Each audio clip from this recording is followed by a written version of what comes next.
Hey there guys, what's jamming? PurpleJam here, and with the popularity of Squid Games right now, I thought we'd create our very own Squid Games in The Sims 4. I've created 6 new Sims and randomised everything about them, their looks, their traits, and what they like and dislike. We have number 1, who reminds me of myself. He's childish, clumsy, loves the outdoors, and is a collector. Well, maybe not so much loves the outdoors, but change that to anxiety when outdoors, and we're pretty similar. Number 2, who is neat, childish, family orientated, and a domestic breed of human. Number 3, who is self-assured, childish, a loner, and a quick learner, which will probably come in handy because he's going to have to learn these challenges quick or he'll die. Number 4, who just looks as evil and dastardly as her traits suggest. She's a bro, but she'll stab you in your sleep. Lucky for you, she's a perfectionist, so it should be a quick death. Number 5, who's so mean that her head is on fire. She's also dastardly and a goofball, so think of her as like Dastardly Muttley. And speaking of dogs, Tamara Cooler, who used to be my dog, she's active and a foodie, which means she's the type of person you'd want to bring with you to an eating challenge. Between each challenge, I'm going to give the contestants 24 hours of free will to rest, repair, and after a few challenges, cry themselves to sleep. I've kitted the rooms out with everything Sims need to attend their needs, so it's up to the Sims themselves to use their time wisely. The red zone is where the losers will be locked in for the rest of their lives. That's if they don't die during the challenges. And the blue zone is for the winners, which is why Hugh and Johnny are going to watch the challenges from in there, because they are the only real winners in all of this. Oh yeah, I might have also forgot to mention to the contestants that the first challenge has already started. Whoops, silly me. This is called the I Sleep Challenge. The first person to fall asleep will be waking up in the red zone. Let the games begin. Hoo ha hoo hoo, hoo ha hoo hoo. 2 minutes into the games, and the game madness is already setting in for contestant 3. He's like, I'm sure there was only 6 of us when we came into this room. The contestants are already trying to psych each other out. It's like a pack mentality. Show any signs of weakness and the rest will pounce on you like wild animals. I'm keeping my eye on the energy levels. So far, Tamara and number 1 look like the most likely to go. They're already in the orange zone, while the rest are still yellow. Oh, number 2's joined them in the orange zone. Number 1's the first person to show any physical signs of tiredness. Now number 4 breaks cover. It's weird how that works when you see someone else yawn and it makes you excuse me. Look at those damn millennials on their phones, staring death in the face, and they're staring at their phone screens. They just can't help updating their Twitter status just one more time. Too bad for them. You don't get a signal down here. We can't have anyone calling for help now, can we? Oh my god, that was so close. I thought we had our first elimination. People are really starting to get tired now. Tensions are running high. All the women have gathered into one group, and all the men have gathered into another. The men are like, well, it's 4 against 3. Isn't that right, Metal Knight? Yep, the madness is really starting to settle in. Oh shit, I thought Tamara was going to go there, but look at that confidence. Well, I don't know if that's confidence or craziness, because she hardly has any energy left, and she just decides to do that. She's like, I'm not tired. I can do this all day. We've got people starting to need the toilet now, but to be honest, that's probably a good thing. I mean, people usually wake up to go to the toilet, not go to sleep to do it. I should know. I've pissed myself plenty of times. Forget I said that. We almost had 2 people go at the same time there. Someone is so close to falling asleep. Everyone's energy levels are so low that it reminded me of me on a Monday morning. Oh no, Tamara's the first eliminated. I did not expect that. She's meant to be the athletic one. Well, I guess that just proves it then. Sports and exercise are bad for you. If you want to be healthy like me, just sit your computer all day instead. Look how close that was as well. If she just hung on for like 10 more seconds, she would have made it. Enjoy your new home. Oh yeah, I maybe should have also mentioned, all losers will be on display to the contestants during their challenges, just to remind them of their fate, should they fail. Tamara should be used to all this. She had a similar setup in the last video. Ah yes, the first minutes of free will, spent with the freest thing you could do, have someone watching you go to the toilet. To be fair, they're probably all shitting themselves after they realised this isn't a nightmare, and any one of them could be next. Number 4 has the right tactic, sleeping away from everyone else. She's obviously seen Squid Game before, and knows how dangerous it is to sleep in a room with other contestants. And then Hugh just ruins it by coming in and blasting the TV. He probably never even wanted to watch television until he realised one of the contestants were in here. Now everyone's copying the couch tactic. There's 6 perfectly good beds in there, yet for some reason, everyone wants to sleep in here. To be fair, Hugh's now in one of the beds, They're probably too scared to disturb him. Johnny's like, "You did great out there, kid," while secretly thanking God that he's on Hugh's side this time. It's like the Last Supper. Anyone could betray anyone at any point. Number 2 has the right idea by keeping his distance. I love how she walked in there, seen Johnny, and was like, "Nope, what the hell is going on here? This is the most awkward thing I've ever seen." I take that back. This is the most awkward thing I've ever seen. Hoo ha hoo hoo. Hoo ha hoo hoo. Well, you know what that means. It's now time for challenge number 2. Challenge 2 will be another sleeping challenge. This time the loser will be sleeping with the fishes, because the first contestant to drown is eliminated. I love how they go to all that effort to change outfit straight into the same outfit as before, because I've set all their outfits to the same thing. And if you'll just excuse me, I'll put this wall around here. I love how these 3 on the left have the right strategy, just floating away, trying to use the least amount of energy as possible, whilst the other 2 just seem to have not caught on yet.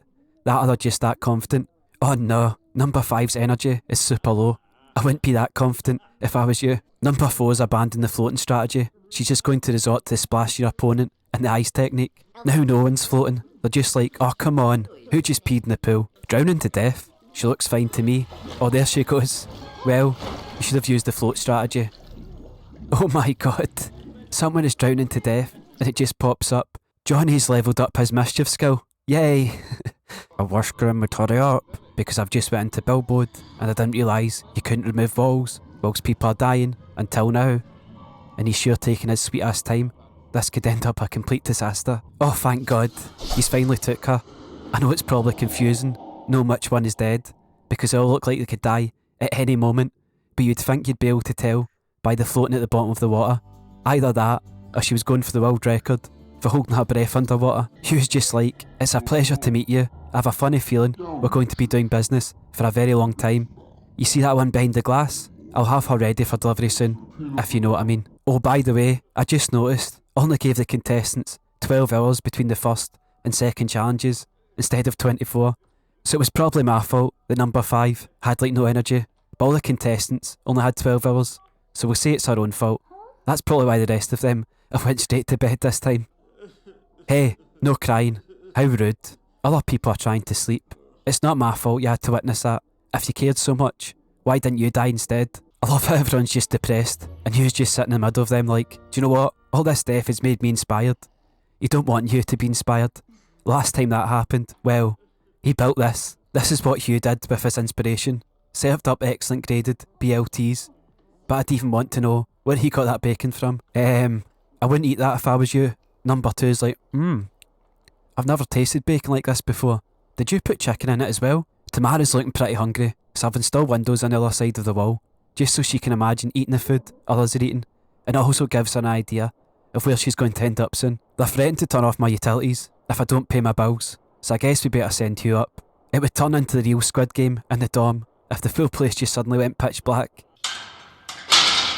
Oh yeah, I forgot about this. I had to sell just about everything Hugh owns to build this basement.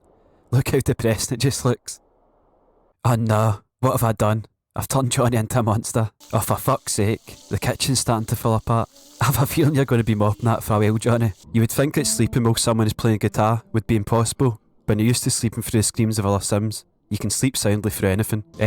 Guys, I don't know if you've realised, but that oven's on fire. Oh, now they've realised, and now everyone's come running to help. Apart from Johnny, who appears to be stuck in the wall. How the hell have they managed to break just about everything in this kitchen? Well, it's very fitting that we just had an oven on fire, because the next challenge is Hell's Kitchen. Oh yeah, I forgot to do the sound. Hoo ha hoo hoo. Hoo ha hoo hoo. In this challenge, I'm going to stand everyone in the same position, pause the game, and then tell everyone to make a turkey dinner at the same time. The last one to finish cooking will be eliminated. Well, providing they don't burn themselves to death first. I've trapped everyone in their own little kitchen, so if any fires start, they have to deal with it on their own. And I've also put rugs down. Why, you ask?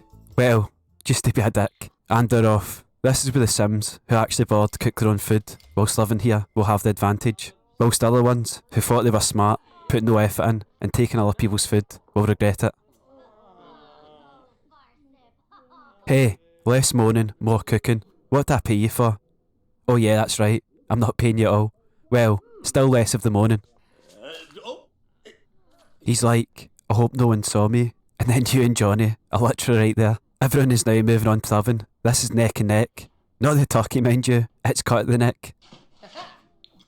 Whoops. Why is there always someone in these challenges that's too overconfident? You would think they would have learned by now. Number 3 is done. Oh, so is number 1. It's so close between 4 and 2. And it looks like number 2 is the last to finish and will be eliminated. And with that little laugh, he seems to know it. He's just like, well, I'm dead.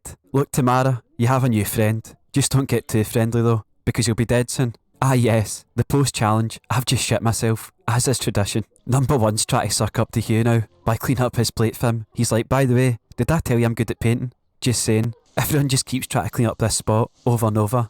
I guess that is the definition of insanity. Doing the same thing over and over, and expecting a different result. Well, there goes Tamara. She actually took a lot longer to die than I expected. I love how upset everyone is, and Hugh's just in the background in his pyjamas like, hi Grim, I'll just put us right here, just to remind everyone what they're playing for. No pressure or anything. Grim's like, it's not so bad. Look on the bright side. You'll be seeing her again very soon. Need to pee? Well, sorry. You should have went earlier because... Hoo ha hoo hoo. Hoo ha hoo hoo. It's now time for challenge number 4, which is... Maze Runner. Contestants need to make their way through the obstacles. Avoid sitting down in this seat. Avoid stopping to watch the TV. Go through the pool to the other side. Ignore playing the guitar. And the last one to step foot on this blue mat at the end will be eliminated. Or if you're colourblind, that kind of greyish black mat at the end. And they're off. Number 4 is first off the mark on the outside lane. She's making her way down through the tables. Numbers 1 and 3 on the middle and bottom lanes are neck and neck. As they come to the hedges, 1 and 3 have come up to 4. They go around the chair and past the TV. And oh, number 3 has stolen the lead. Number 1 is first in the pool, followed by 4 and finally 3. Who will be the first to find their way out? Number 1 is the first to get out, is now in front. 3 and 4 get out almost at the same time. This race is going right down to the wire. All 3 scramble for the finish. 1 has finished, followed closer by 3. And after building up that early lead, 4 cross the line last, which means she is eliminated. It just goes to show you can't predict these things, and nothing is a guarantee in the Sims Squid Games. Back to you, Purple. And there we have it, folks. After 4 challenges, we are now down to the final 2 contestants of the Squid Games. Contestant 3, who's went right back to mopping that floor, and contestant 1, who's went right back to sleeping on the sofa, even though there are a lot of empty beds now. Johnny's like, hey, no contestants allowed in here. And number 3's like, oh sorry, I thought this was the bathroom. Instead of acting cool, just walk straight into the wall. Hoo ha hoo hoo. Hoo ha hoo hoo. Would everyone please make their way to the games room? It's now time for the grand final. We have tested your strength, your endurance, and now for the grand final, we will test your logic. The contestant who wins, best out of 3 games of chess, will win the Squid Games and be crowned the champion. Let the final begin. There's a lot at stake. Both men will have to think carefully about every move they make. Oh, number 3 does number 1 dirty with the old look behind you technique. If you're not caught, it's not cheating in the Squid Games. Number 1 is asking the chess piece for advice. I don't think he realises this isn't Harry Potter and the pieces aren't actually alive. And number 3 gets the checkmate. Number 1's like, you got me, which means it's 1-0 to contestant 3. Round 2. If contestant 3 wins this one, it's all over for contestant 1, so the stakes couldn't be any higher. Both contestants are trash talking each other, trying to get in each other's heads. This really is a mental battle going on between the pair. And number 1 gets the checkmate. Number 3's like, checkmate, what? He can't believe it. The scores are now level at 1 apiece. This is it, the final round. The winner of this game wins, whilst the loser will join the other contestants in the red zone. What's this? Contestant 3 is getting up and leaving his seat midway through a match. Contestant 3, I must warn you that failure to finish the game will result in a loss. This isn't the Hunger Games, where you both refuse to play, and you say you love each other, and I'm forced to make you both win. Unlike the Hunger Games, the audience of this channel want blood. Well, he's done it again. It's a very anticlimactic end to the games, but contestant 3 is disqualified, which means contestant 1 wins the first ever Squid Games. Enjoy your new home, number 3. You came so close, but not close enough. Congratulations, contestant 1. You're the Squid Game champion. For all your efforts, we present to you this golden trophy and complimentary flowers, which we didn't steal from someone's grave. Now if you'll just excuse us for a second, I think I can hear someone at the door up the stairs. And time to get rid of the evidence. Remember when I said at the start that Hugh and Johnny are the only real winners in all of this? Well, I wasn't joking. Thanks very much for watching, and a big thank you to my patrons, Harry Haywood, Captain Tourette, and Ash.